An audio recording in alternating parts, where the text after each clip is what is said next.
Good evening, everyone. On behalf of NSDC and my colleagues, I welcome you all for today's webinar on best practices in test development. As you all are aware that the short-term skilling ecosystem conducts assessments based on occupational standards developed by the Sector Skill Council. The benefit of a good, well-constructed assessments are many, including information on training imparted, outcome of skilling schemes, credible certification, and more equitable access to learning and livelihood. However, improper assessments can considerably harm candidates as well as other stakeholders, including assessment sponsor, assessment developers, training providers, trainers, and employers. Given the importance of assessments in the skill value chain, NSDC has initiated series of interventions to strengthen the assessment. The webinar is one such intervention which we are doing in collaboration with Educational Testing Services, the ETS. As you all aware that ETS is the world's largest private non-profit education testing and assessment organization, and their mission is to advance quality and equity in education by providing fair and valid assessments, research and related services, to provide products and services that measure knowledge and skills, promote learning and performance, and support education and professional development for all people worldwide.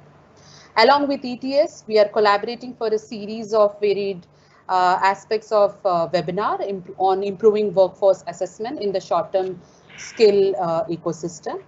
As of now, we are planning to have 3 such webinars starting today on best practices in test development, another one on 9th June, maybe on scoring and measuring critical thinking, and the last one on 11th June on non-cognitive assessment and new developments in assessment. As we move forward, and if we feel that there is a requirement for any other aspects to be covered in a webinar form, we'll definitely go back to ETS to check that. I'm glad and happy that ETS has agreed to work with us on this important aspect of assessment. I take privilege in introducing the speakers today for the webinar. We have with us Ms. Vandana Bhatnagar, the Chief Program Officer from the National Skill Development Corporation, who is the keynote speaker for today.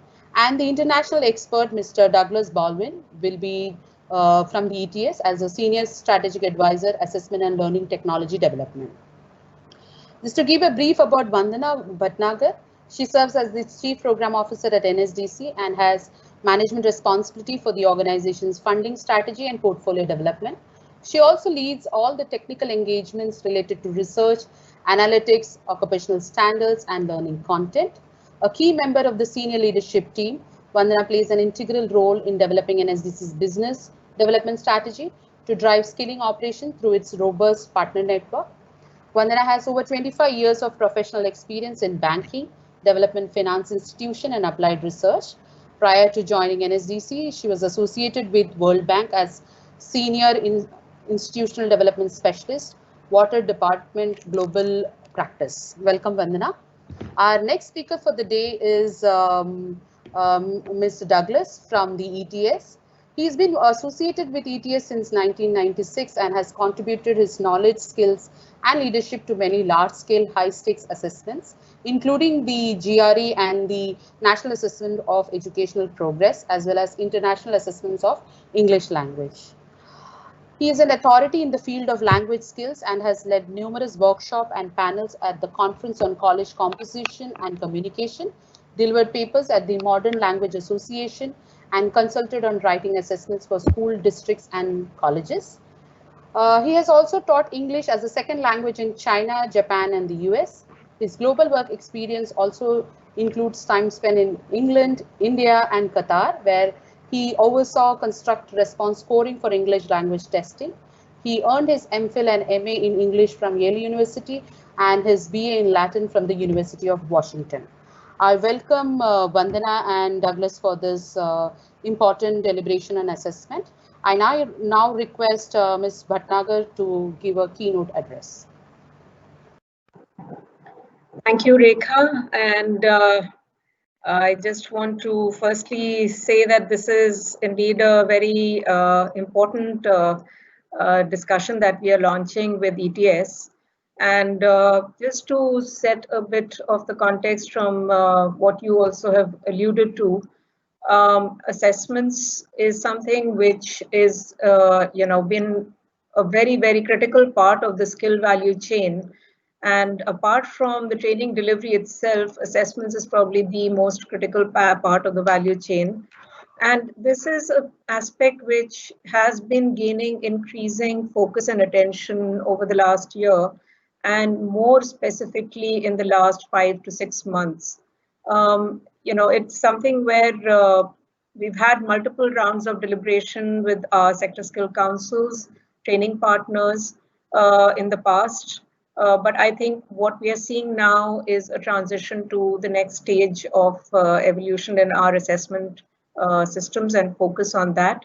The fact that we are transitioning to also a new stage of government programming brings even more criticality to this aspect of the skilling process. And several of our sector skill councils have been part of multiple deliberations, consultations that have been held over the last 5-6 months with the various government authorities, as well as amongst our various working groups and internal meetings. I just want to emphasize a couple of things. From early this year, we had a very deep dive consultation with several practitioners from all parts of the stakeholder groups. This was done along with Singapore Polytechnic, and that revealed a whole host of very, very specific granular aspects on which we saw very significant gaps. And this ranged from assessment design to delivery of assessments, data gathering, the monitoring processes, the grievance redressal systems. So it was a host of aspects on which various kinds of gaps were identified. And following from that, a set of interventions were also developed, which would be aimed at addressing some of these gaps in a phased manner in partnership with our sector skill councils, assessment agencies, as well as training partners. So this is something which we are working on, and we have developed a set of guidances which will be rolled out also soon to all the stakeholders.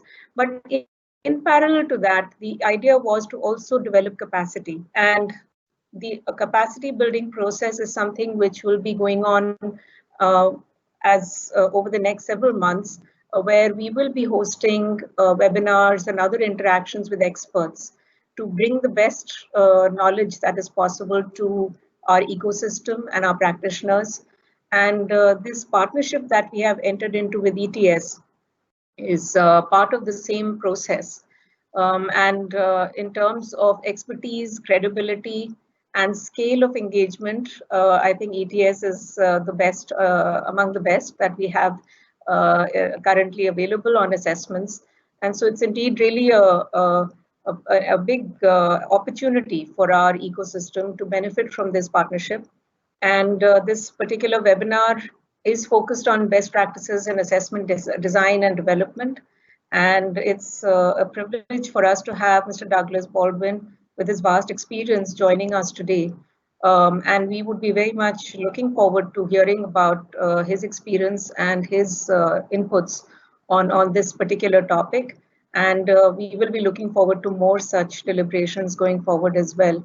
So thank you very much, Douglas, in advance. And we look forward to hearing about your experience and your knowledge on the subject. Thank you. Welcome. Thank you, Vandana. Yeah, thank you, Vandana. Over to you, Douglas, on the topic today, that is best practices in assessment design and development. We look forward for a fruitful discussion with you on these very important aspects. And I would request our participants to kindly ask questions on the Q&A section, so that we can take advantage of our speakers' expertise and experience to address those questions. Thank you. Over to you. Okay, thank you. I'm going to try to share my desktop, see if that works. And it says share. And does that look like we are sharing?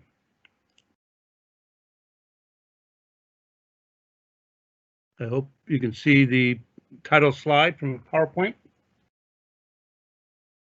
I'm really looking forward to working with your teams. I mean, it seems like a really interesting project. I really appreciate all the introductions. Let me just clarify though, is everyone able to see the screen?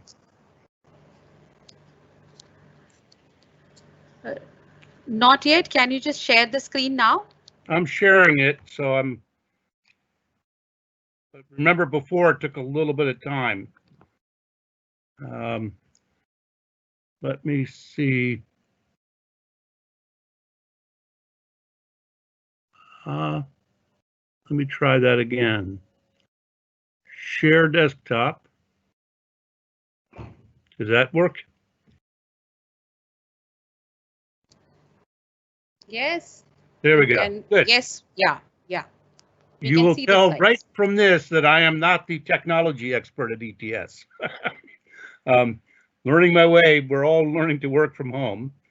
So you should see a slideshow here. And what I was saying is I'm really looking forward to this project and looking forward to further discussions. I think we have 2 next week.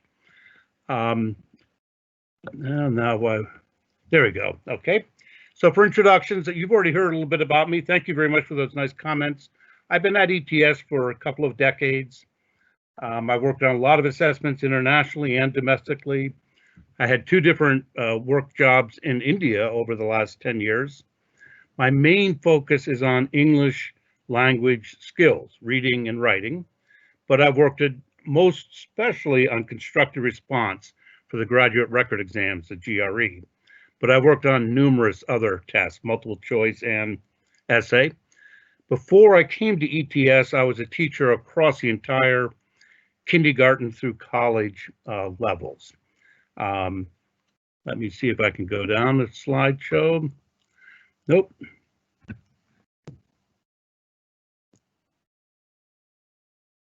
Oops. All right. So the goals, we have 3 sessions. We're hoping to go over overview of best practices in test development, constructive response, critical thinking, non-cog next week, and a look at new kinds of assessments. I'm really hoping for an interactive series, so you should feel free to interrupt me wherever it makes sense, and I'll be happy to be interrupted. Okay, and I'm trying to run 2 laptops here, which is, there we go. Actually, Sabina sent to me the other day a PowerPoint presentation that delineated the operational standards that inform the work you're doing. And my takeaway is you probably will be able to teach me as much as I you. They are very good, interesting, broad job analyses, and they reflect very good assessment principles. What we're going to have for a format for all 3 sessions will be available some PowerPoint presentations like this one. I'm going to go through some of the slides very quickly because otherwise we would be here till tomorrow morning. But you should feel free to interrupt me at any point. So any questions so far? None? Okay. Hi, Doug, we can go ahead. Yes. Yep. So the outline principles of test design, evidence-centered design, item development, selective response, constructive response, review and assembly, and we hope to get to some basic psychometric principles and talk about all assessments. Everything at ETS is about 3 standards: reliability, validity, and fairness. And I think one of the main ways in which ETS is different from many of the testing companies in the world is the emphasis on fairness. And I hope we get to spend some time talking about that. I'm going to go very quickly through the next few slides. I believe Sabina will be sharing these with you, so you'll have a chance to read them at length. You don't need to take notes on anything that's in the slides. But ETS is an educational measurement organization. It's, oh, there we go. That's what it looks like today, though I'm not there today. Nice campus. Oops. We work with teachers, schools, students, policymakers, parents, and more employers, which I know is a lot of what you're doing. We have some 3,000 employees, 2,300 of them with expertise in education and of broad fields. About 1,000 have graduate and higher, about 400 hold PhDs. We've all across the world.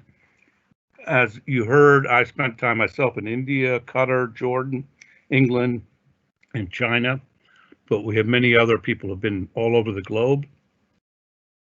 And we do a lot, and this is important also. ETS is a nonprofit, so it can do a lot of research, and that's important. And I'm going to point out right here, I'll do it again later, you should feel more than free to go to ets.org. There's an amazing array of materials there, and that will give you anything you want about the kinds of topics I talk about. This is a long list of the kind of capabilities we do, the kinds of areas we work in. It's a range, so it's not just item writing and test assembly.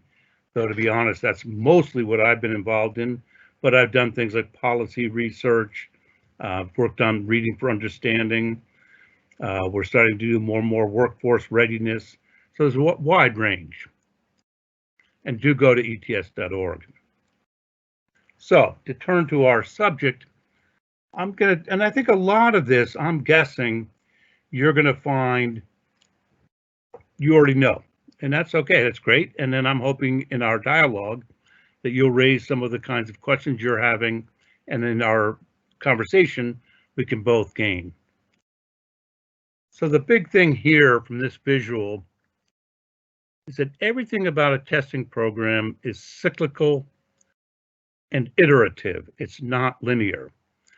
So some of the questions that Sabina sent me yesterday have to do with, when do you reach closure? Well, for us, it would be never. We continually look at the test, continually do more research, and we build new forms and deliver, and we look at the results, and it's a non-ending process. And I think that's maybe the biggest theme for test development. Hi, Doug. This is Yes. Bhumika. Just a quick thing here. Before we go ahead on the life cycle of assessment, design, I would like to just touch upon a point here and inputs. See, the Indian sector scale councils engage very extensively with industry stakeholders and in defining standards of behavior and practice. And these standards are replicated almost verbatim in assessments. So can we give examples perhaps on how the test developers convert these standards and further into questions? And then we go ahead with the life cycle of on test development. And then the process follows. No, so and that, how would you like? Would you like to just throw some light on that? Yeah. Sure, I'll try to say something to that, though it's all interrelated in that everything we're saying about developing a test is about determining standards and then translating standards to blueprints and test design, and then translating blueprints and test design into specific item writing. So it's a kind of movement across all of that. So what's on this slide here about constructs and tests and measurement are all about doing what you just asked. If we get a chance, I can try to show you a typical praxis development where we have committees that come in that define the construct, that say what are the skills, and then there's all the analyses as to what kind of question will elicit the kind of information we need to measure that which we are hoping to measure. And it's never perfect, and you're always sampling from the field. You can't ask everything about English literature or everything about high school biology. So the standards are translated to blueprints which try to cover the field, the construct, and then test developers' job is to create a sampling across the different parts of that domain, that construct. Does that sort of help? And I'll actually show some items later on. Sure. Okay, good. Let's see how that works. you all know norm versus criterion. My sense with a lot of the materials that Sabina sent me is that you have many criterion reference assessments where you're just trying to say, do you have the requisite skills to do such and such a job? Tests like the SAT, the GRE, Toefl are norm reference, which is really comparing people across the spectrum. That's less so in workforce. Workforce is much more criterion. Do you meet the minimum standards? I'm going to show several slides that you ask. Each of these slides have questions that need to be answered early in the test design. What is the real purpose? And that sounds simple, but a lot of people don't really look at that carefully. What are the secondary? How's it being used? You need to make sure it's measuring that what you want to measure. Whose behavior are we measuring?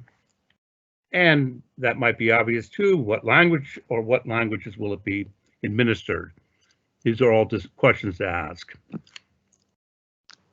Bhumika here, Doug. Yep. At this juncture, I would like to ask another question here, since we are talking about constructs and on item designing. What changes do you think can be made to assessment blueprint or test specification if it is applied for various assessment environments? For example, learning programs could cater to different target segments. So there is one type of program for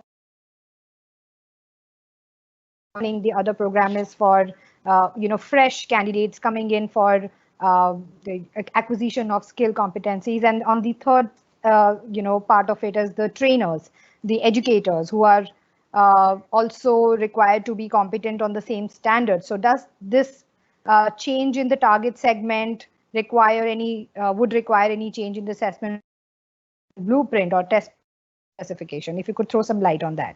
Yeah, that's a very good question. I think the answer to me, and I heard this question before, is going to be you really are talking about three different constructs. All the standards might be, can you do adequate plumbing? But somebody who's doing beginning basic apprentice plumbing, those skills that you're assessing are not the same as a master plumber who's doing more sophisticated work and who might be training other plumbers. You would not have the master trainer take a basic, how do you put a washer on a faucet? Because that would be a very basic skill. So I really think you're talking, when you talk about environments, to me, it sounds like these are different constructs. Now, in a skills test like reading comprehension or quantitative reasoning, math, you might well have a wide range of difficulty of questions, but you're not really, you're just trying to norm reference the test takers across those skill sets. But if you're really looking at somebody who's a new employee or potential employee, that assessment's can be very different from one who's given to be an advanced. So one area where we do a lot of licensure is in teaching, and we have beginning teacher assessments. And these are saying this is a teacher, potential teacher, who has had some education, but who has not been in the classroom.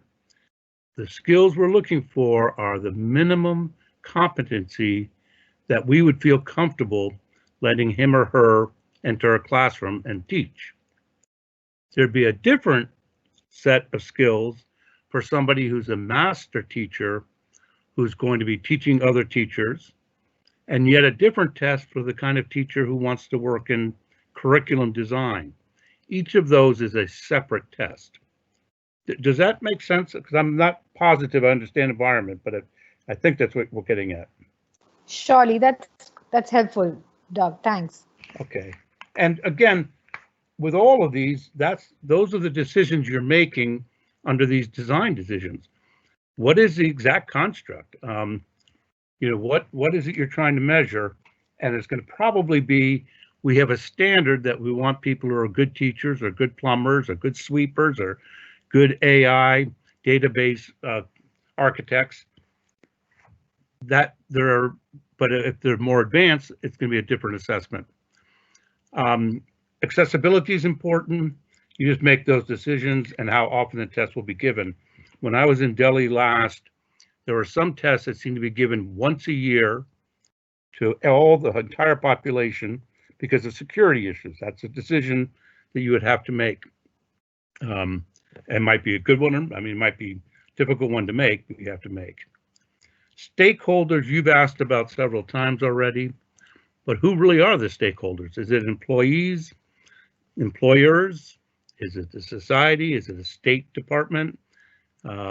State education department? You want to make sure you design a test so it has that reliability and validity and all testing standards.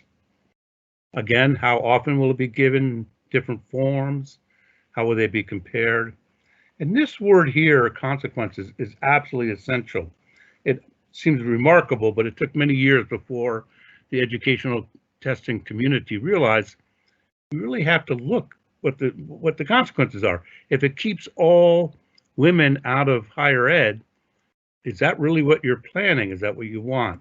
So it's the consequential validity that becomes the ruling concern, not just, is this test good?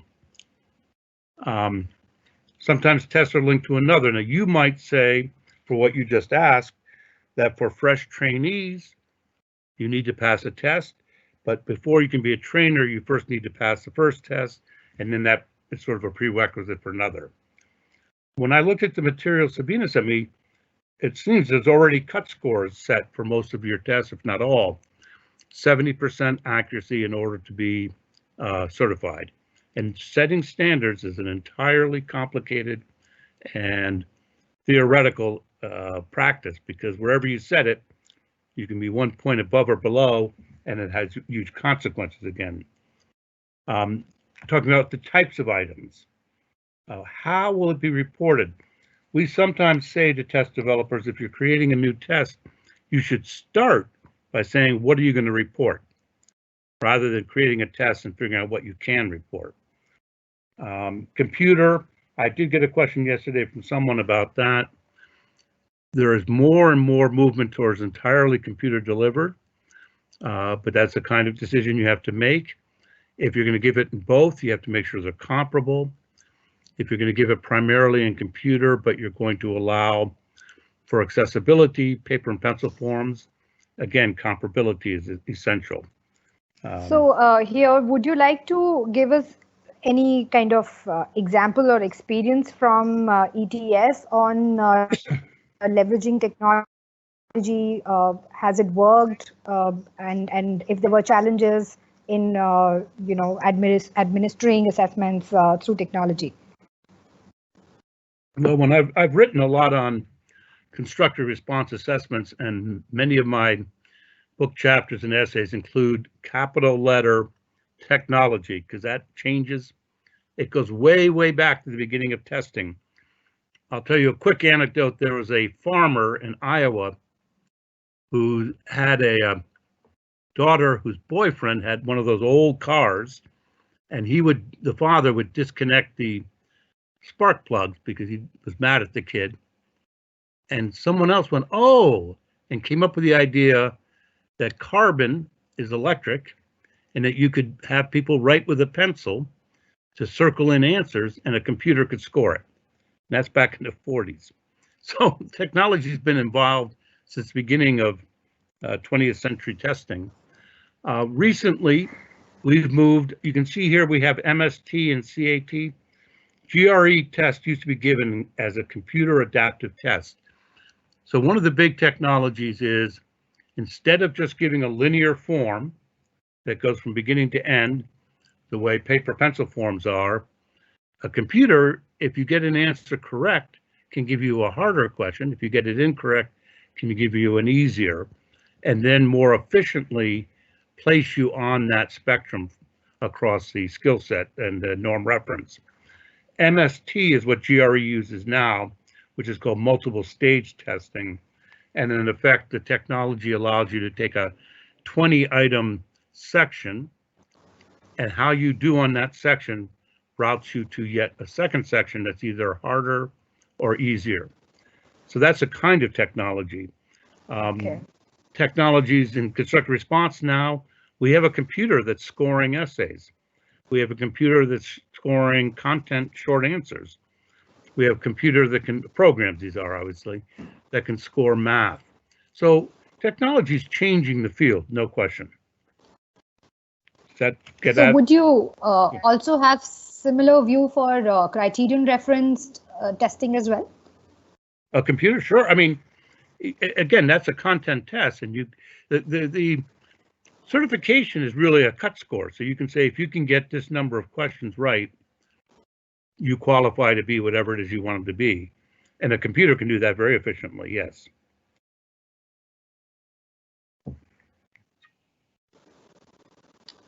And there's somebody asking, thanks. okay.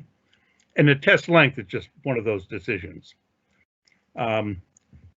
This is, again, as I say, we sometimes say start with the reporting. And I see a bunch of questions coming, so I assume somebody's doing something. But to whom will the results be reported? How will they be reported? Will it be sub-scores? Will it be scaled? Will it be one skill, couple of skills? Toefl reports a single score, but also reports individual scores in speaking, writing, and listening. All those are decisions to be made. And then I know that sounds not like a nonprofit, but there are practical considerations. Ideally, you would give somebody a test that would last 6 months long, and you could really tell everything you need to know. Well, you can't do that. So everything after that is a compromise. You're looking at cost, how much time you can do it. You're looking at considerations. When do they get the score back? Question you just asked, the technology capabilities. And are there any innovations that would change how you would, any changes in the construct? But these are all considerations that people take into account. And obviously you've done that with a test you've created, but it's an ongoing look. So we have recently talked about, can we shorten the GRE? And this is a dialogue that takes place between the content experts who want to make sure we cover the domain, the statisticians or psychometricians who have to decide, okay, you don't have enough questions here to report a subscore, it can't be that short. And then you have the stakeholders who say, we can't charge a candidate $300 to take a test. You need to find cost savings, including a shorter testing time, which then results in less expense. These are all decisions and considerations. Any questions so far? Doug, yes, Yeah. at this stage we have some very interesting questions coming in. I would like to bring it up Good. to you. There's a question which says, how would you suggest we differentiate between apprentice assessment, that's trainee who are on the job in the in the industry, and purely with respect to this against this purely theoretical and practical training assessments that are currently in vogue and used for different environments. So how do you see an apprentice getting assessed vis-a-vis any other candidate who's getting assessed on a competency? And I can answer that in the most general of terms, because every single job or occupation or vocation or skill is going to have its own requirements. That is, I probably don't want to get into an airplane flown by an apprentice pilot who doesn't know how to land a plane. That would make me nervous. So an apprentice pilot might be very different from an apprentice electrician, where his work can be supervised. So it would depend entirely. And unfortunately, many good questions are going to be answered with, it depends. You want to know, that's where your evidence-centered design, your construct definition, your test design all come into play. What do you think you need for an apprentice? Now, it might be all you need for an apprentice is basic skills in literacy, numeracy, basic math, basic writing, basic reading, and we will train them. We don't need them to know anything else. Believe it or not, no one in the United States gets trained to be a test developer. No one comes to ETS having already done that. People are hired who have generally high G skills, which is to say high reading and writing or high quant, then we train them. So our apprentice test, screening test for new employees is really, are they fairly intelligent in that field, whether it's content or skills, and we will then go ahead and train them. So an apprentice training would be very different from somebody like, I have a son-in-law who just got hired to do AI work at Amazon, and he's fairly high level, but he got brought in from another company. And even he, with all of his experience, they gave him a screening test before he even got employed. Then they said, we want to see what skills you have. And they have a numerous different, this AI skill, this AI skill, this AI skill. And each of these allows him to get up higher on the ladder. But they're different tests because they're different constructs. Does that speak to the trainee issue? I think it does a little bit. Hi, it's Sabina here. So I thought I'd actually pick up one or two more questions on the test design principles that you just shared. And we have some questions from the attendees. And one that's very interesting, in which when you're designing constructs and blueprints, especially for two types of assessments, one is your diagnostics and the other is the comparative ones, can there be a way to design them such that there is a one size might just fit everybody? At least the way we can probably pin down constructs or pin down a blueprint so that it can move across test environments. Like for us, a test environment tends to be obviously maybe in a factory shop or maybe in a clinical testing area. So that would be one thing. And another question that follows up with that. So if you can pin down your construct, and if you can pin down all your the authenticity, the costs, the testing times and reliability, how do you start, again, just for the sake of the competing factors that might be considered, how do you decide the ratio between assessors to the people who will be administering it? Will it be assessors, proctors? I'm aware that ETS use proctors more than actual physical assessors. Isn't that right? Okay, so those are two, I think, very different questions. Whether one assessment can do the various distinctions you just brought up, again, it will depend. If there is a single test where if you score between 0 and 30, you're an apprentice, between 31 and 60, you're a mid-level, and between 61 and 90, you're high level. I've never seen one like that for content, but you could create one like that. The risk is the very talented top people will be spending a lot of time answering questions that frankly are so easy they're not really telling you anything. And the very beginning people will be spending a lot of time struggling with questions that they can't answer at all, which is not a good use of their time. Now, with computer adaptive, you could certainly do that more quickly. So if you get this question right, okay, you know that kind of thing, we're going to start giving you harder ones. And then that same assessment could do the multiple things. But your construct definition for each level would have to be very clearly set out. So does that answer the first question, Sabina? Yeah, I think it does. Okay. I think it does, definitely. The second question, I'm a little bit confused. We have a test, we'll say GRE or Toefl. It's given in a, what we call, it's a prometric computer center. And when that's given, there are proctors there who administer. Is that what an assessor is? No, we have, so there are two types. Yes, no, proctors are separate and assessors are separate. Assessors are usually specialists who come in and will record and score you probably either live or separately. And proctors are people who help administer the assessments. They might help with the technology, they might help with administration, or they might just help in tools and services at the place.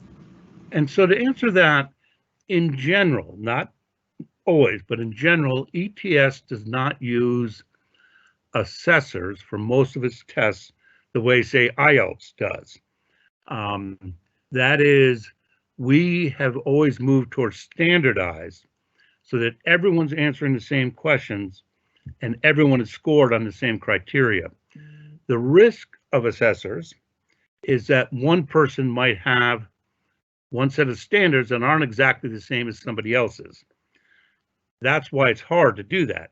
The good thing about assessors is I can actually watch you perform and make a decision about it.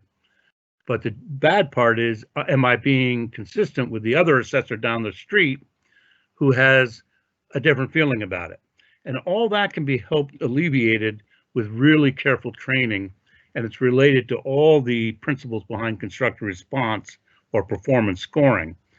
But take something simple like a driving test. I don't know what India does, but in the US, when you're 16 or 17, you can get a learner's permit, you have to have a certain amount of training, but at some point you have to take a driving test. Some part of it is multiple choice. Okay, you can do really well on multiple choice and still be a lousy driver. So you have to actually get in the car with a driving assessor and do a certain series of steps. Now what they do is they make these exactly standardized so that if when you're parallel parking, your tire touches the curb, you fail. It isn't where one assessor says, oh, there isn't much parallel parking in today's world. I don't really care. I just want to know, can he signal before passing another car? You can't do that because that wouldn't be fair if one candidate doesn't pass because he hit the curb and another one hit the curb but still passed because he did something else. So the risk with assessors is that. But having said that, if they're well trained and the rubric and the guidelines are very, very specific, then yeah, you can do assessors. We just don't do a lot of that. So our speaking test for Toefl, you answer a question, it is scored by raters. It's not done by a person talking to you. And I think I mentioned this to you before. If I'm testing you for your knowledge in speaking Arabic or something, and I do it in an interview setting, I might really speak very slowly and clearly, and I may really credit you with saying something interesting, but the other assessor might be harder to understand or might not be as responsive. So a test taker could have two different experiences. We are very, very concerned when we talk about reliability, validity, and fairness, that there aren't any differences. That's what standardized means. So I think that answers your assessor question. It actually does, which actually brings us to the next section of your presentation, which is about the test specifications themselves. You do talk about how you build in validity and fairness into this, because Yep. That's the whole point of standardization. So if you could kind of hear a little bit more about that. Yeah, we'll get to that. And those are goals. I mean, you never reach 100%. No matter what, if I take an essay test and you ask me about basketball, I like basketball. I might, oh, wow, I can write about that. You ask another colleague who doesn't know basketball, but who knows chess, he might not be able to answer as well. But if the question's about chess, he would do better. We try to take all of those variants out as much as possible, but nothing's perfect. There's no such thing as 100% reliability or validity or even fairness. They're goals. I won't go into this slide. Again, we've already said this, but it's really crucial. What's the purpose? We're going to do some ECD in a minute, evidence-centered design, talk about how it'll be developed. This whole concept, I had already been working at ETS when it became more and more prominent. All testing had some elements of ECD. What ECD has done in the measurement community is make a very formula standard approach to creating assessments. And it's really helped test takers focus. I taught high school and I taught college. I often asked questions that I thought were interesting, but never did I think, what are my claims? What real evidence is being gathered? And what actual tasks or situations can elicit such evidence? So ECD is all about saying, okay, what do I want to know about a plumber? Do I care if he can do calculus? Because you could ask a plumber apprentice calculus questions and say, well, he's not as good, so we're not going to hire him. But if that's not really a claim we're making, then we shouldn't ask it. And that's what ECD is all about. Again, I keep saying it, what are you reporting? What are you saying about performance? What is the evidence? And what tasks? All of these questions need to be answered before you start creating tests. So you earlier asked about blueprints. Part of the blueprints and test specs are, what are the goals? What are you saying? This person can weld 2 different kinds of metal in less than an hour with the following specifications of how well it's welded. Those are the competencies. The evidence, okay, well, the evidence is we give them the following tools, give them the following task. Now, task model becomes important because if you ask me to solder 2 pieces of electrical wire, even I can do that. If you ask me to put a weld that could work on a suspension bridge, I couldn't begin to. So you want to make sure that you have a model so that everyone who takes it is being assessed at the same level, the same claim, standardized. And that's part of what the ECD design process is all about. And that then leads you to the item writing from the blueprint. And what we'll get to later, if not today, then next week, is the constant statistical analysis to make sure the items are doing what you think they should be doing. These are all the things: psychometrics, purpose, construct, target, results, what are the specs, everything about fairness, including accessibility, how is it being scored. These are all integral. There's not a linear, one's more important than the other. And again, I could keep talking about the domain. What are you assessing? What is the purpose? Who is it who's taking it? And that sort of speaks to some of your questions. Obviously, if you're testing apprentices in sweeping, that's a different characteristic than if you're hiring someone to be a master trainer in AI architecture. So those are all the things you just have to keep asking. And then you have to keep looking at the test to make sure it's doing what you said it was doing. So test development, you start by creating plans. There's a whole section about items, creating and evaluating them. Then you develop forms. And then there's all the materials that go around with it. The test prep materials, instructional materials.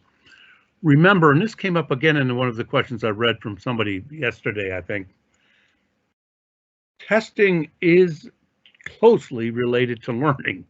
In fact, we used to be called the Assessment Division. Now we're called the Assessment and Learning Technology Division. And the reason is assessments should help people learn. Preparing for an assessment, taking the assessment. And we use the words formative versus summative. Formative being ones that are really designed in the classroom for learning. Summative to be really for decision making. But those are 2 different points.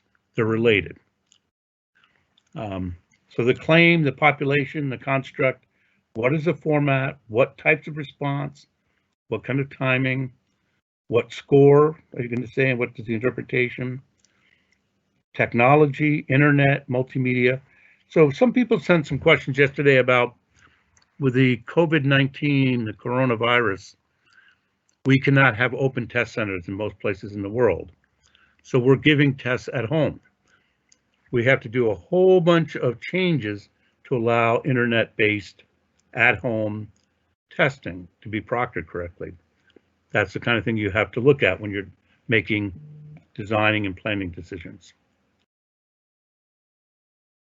So on that note, actually, because now we're getting into the operational blueprint, and we should get into the next part as well, which is exactly this. Now with especially COVID-19 and all of this, and the very real influence that technology is going to be having, I'm aware that ETS also use NLP for scoring its subjective, like its skill, like its essay questions and subjective questions as well. So how much does the technology affect the item development and the test specifications going in? And what have been the advantages that you have seen in that? You know, especially when it comes to administration currently, I think that ETS is going to continue rolling out assessments in the near future, especially as, what do we call it? As enrollment season, as college season sets in, Yep. Isn't it? So there are all kinds of questions you ask there. One thing I'm going to interrupt on, though, is this. Be very careful, at least I have to be very careful, not to use the word subjective when you mean non-multiple choice. And let me give you an example. If I said to you, which is a prettier city, Paris or London? And it's multiple choice. Well, that's really subjective. The fact that it's multiple choice doesn't help at all. It's a subjective question. Essay writing is not subjective grading. It's done very much under the same rigorous standards as the writing of a multiple choice item. Most people believe, oh, if it's an essay, oh, it's just judgment. No, not at all. There are real criteria there. And a multiple choice question can be purely subjective. If it says, which is better, chocolate or butterscotch? I mean, there's no way to answer that, but that's a multiple choice question. You could. It's scored objectively. That's the big difference. And it's in that you can always say, if they answer A, they get it right. Anyway, that's just a sidebar. One of the things I've been arguing about for years. You just hit a nerve. But having said that, Gotcha. In terms of the technology, and I'm going to be a little bit off the record here, we do not own the SAT or AP. The College Board owns those programs. We do a lot of work for them. So I'm not speaking for the College Board, but if you've been following the news, one of the major tests that's given every single spring across the entire United States high school system are what they call AP or Advanced Placement Tests. These are the cream of the College Board assessments. They're content-based, AP Biology, AP European History, AP US History. They're all very much content, curriculum-driven tests. They're given in May. The courses, the tests are designed to represent the material taught between September and May. I used to teach AP when I was a high school teacher. And when I taught it, the biggest question the principal asked me is, how many of your students are going to get a good score on this? I mean, that's the whole thing. It's hugely financially important because students can get credit, which saves them time at college, which can save on tuition. So having said all that, coronavirus hit. First of all, the schools were shut down. So all the teaching that takes place between March and May, some kids could keep getting it because they had parents or friends who could help them, but a lot of kids couldn't. And remember, fairness is an essential issue. So the College Board decided, okay, we're only going to cover curriculum material up to March. So that was a decision. Second, when the College Board tests are given, they're 3 hours long. There's a series of multiple choice questions and then a series of constructive response. Well, College Board wanted to give the AP because people who took AP courses wanted to get their credit. You couldn't just say, well, no, never mind. So they decided to give it at home. When that happened, it ran into a lot of challenges in terms of technology of giving it at home, because how do you proctor it? How do you keep people from cheating, frankly? How do you not have people take photographs with their phone of the multiple choice questions? So they made a decision to remove all multiple choice items and just to have either one, or for some subjects, two, constructive response.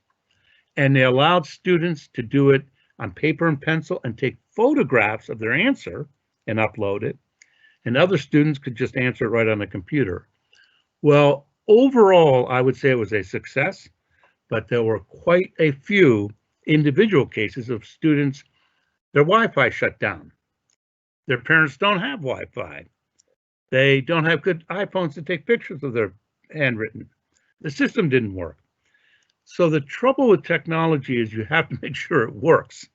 And this was done under a real-time thing, and not everything did. So yesterday, the New York Times reported that the College Board, which had been planning to have the option of the SAT at home, just said, no, we can't do it. It's too hard technologically. So decisions have to be made like that. And it depends on what the population, the characteristics. So way back in the old days, like in the 90s, 1990s, GMAT, which is a graduate test for getting to business school, was written in multiple choice, paper, pencil, and you wrote essays and handwriting. They changed it to a computer adaptive test given online. And there were lots of challenges. After a while, that just became the way it was given. But the initial years, some students were good at using word processors, so others were not. Some were uncomfortable answering on a computer screen, others were not. So there were fairness issues, accessibility issues, all of that. Now, by the time the GRE went to computer and the revised version, it had reached a world where 99% of the people took it on computer, but we still had to develop paper and pencil tests, and those had to be done. Okay, I see that comment. Those had to be done in a comparable way. So I'm seeing by my clock we have just a couple of minutes. How do you want to end this, Sabina? And where do you want? Well, you and I can talk separately about where you want me to start on Tuesday. Any final wrap-up comments or goals here? Well, because I'm actually going to ask you to actually speak a little bit to the item analysis aspect, which was really what we would have loved to cover today, but we actually got into the design bit and the technology aspect much more. And we will actually break it up a little bit more. And I will share these presentations with everybody, especially all the attendees today. But so a little bit more about, about basic psychometric principles and some ideas about item development and item analysis would be great. I mean, just some introductory thoughts that we can just kind of then dive deeper in the next two webinars. And if we share this, that I'll be really honest, what's on these slides is about as much as I know. There won't be a lot more I can answer, but I can try. What I can really do, though, is if anyone has any questions about these slides, classical test theory versus item, or item difficulty, or biserial correlation, they should send me questions if they can ahead of time, and I can get answers, or during the next session, if they ask them, I will find the answers and get back to them. Because a lot of this, I can't do much more than what's here. Wonderful. And that'll be great. So then let's just, So go ahead. I'm good. We'll look at things like this. This is an IRT data on an item. All right, and then we can talk a little bit about item writing out of the blueprints as well, if you want. That'll be great, and then we'll close it out for today. And I also can very quickly go over, I've already a little bit done it, constructive response and performance, because it sounds like a lot of what you're testing is performance assessment. And we can talk a little bit about non-cog and critical thinking. Yes, but I think we are doing that for the next webinar. It's going to be completely about that. No, I just meant right now we have 2 minutes, so I don't know if you want me to. Yes. You can go over any more. It seems we're really out. No, let's do a little bit about the item analysis and then we'll close it up. And about psychometric studies. All right. So, and part of the test assembly process ends with statistical analysis. We do ongoing analysis of every item. We look at a lot, and this one here is the first thing we do. Every item is looked at by specialists in psychometrics, and they determine, let's just say an item is such that the people who get a low score on all the other items get a very high score in this one item, and vice versa. This would be flagged, and they would take it back to the content people, the test developers, and say, is there something wrong with this? And sometimes we discover we've made a mistake, and it gets shown by the statistical data. This is just one. It's called preliminary. It's on the first, say 500 test takers who do it. Diff analysis may not be relevant to India, though I don't know. Do you have identified subgroups that you're worried about fairness and performance? Yeah, we sometimes do, because we have underserved populations, and we do have underserved populations, again, very similarly, who may not even, as we've said in conversation, may not have the literacy. Well, what we do with diff analysis is we identify groups by gender, race, ethnicity, and we see, is an item especially harder for any one of these groups. If it is, we throw the item out. And we do it as a pretest item, so it just doesn't count towards anyone's score. It's a complicated procedure we can talk about more, but it's part of what we do. And then you can see here, we use all this data to make sure future item and test development reflects what we learn from these item analyses. And so once a test's been administered, you need to analyze the data, making sure that they're doing what they should be doing and as fair as possible. They're conducted first at the item level, and then we look at test level. Now, is there a lot of equating in India or scaling? It depends on the test. I'm going to use one of your answers here. Good. It depends. Good. In any case, we equate tests so that you take one form, I take a different form. Because of security, we have to have them be different, so you can't learn what the questions are. But we have to make sure they're comparable statistically. You don't get a harder one or an easier one than I do. That's what equating is. And we look at the reliability and the validity. All of these are analyzed ongoing and after each new form. In general, before we even start, we give prototypes, we do pilot testing, we do field testing, all to make sure we're getting the kind of results we want. We define what the reliability needs to be for a given test. In general, the more items you have, in general, the more reliable. We come up with some kind of equating plan, and there are several different kinds of ways to equate tests. And at some point, we might set a standard for basically what what we would call a cut score. Okay. Want to stop there? I have no idea how long you want to go. No, yes. Yeah, so I'm afraid we don't have much time. So on this note, I would like to thank you, Doug, for bringing in very important, insights and important topics that have been touched today, right from test design, asking some tough questions before the designing happens. It's very, very important. Item development, some important aspects, all the important aspects that you touch upon on test design, technology advancement and capabilities that could be looked at. And last but not least, the item review process. And these are some of the important topics for us, and surely are technical, very technical in nature and detail. And I'm sure just one webinar is not sufficient. We've just opened an opportunity with your intervention here and having you in with us. Sounds good. Forward to covering a lot more in the upcoming webinars. Yes. Yes, and and also would like to thank Ms. Vandana Bhatnagar for being with us and setting the tone of the session webinar. We look forward to having your support going forward. And Sabina and all the attendees who are present today, I hope you have, got to know some interesting things about, test design and development. With this, we would request the attendees to, fill the feedback form, which is there on the right panel of the screen under Q&A section. The link has been shared with you all.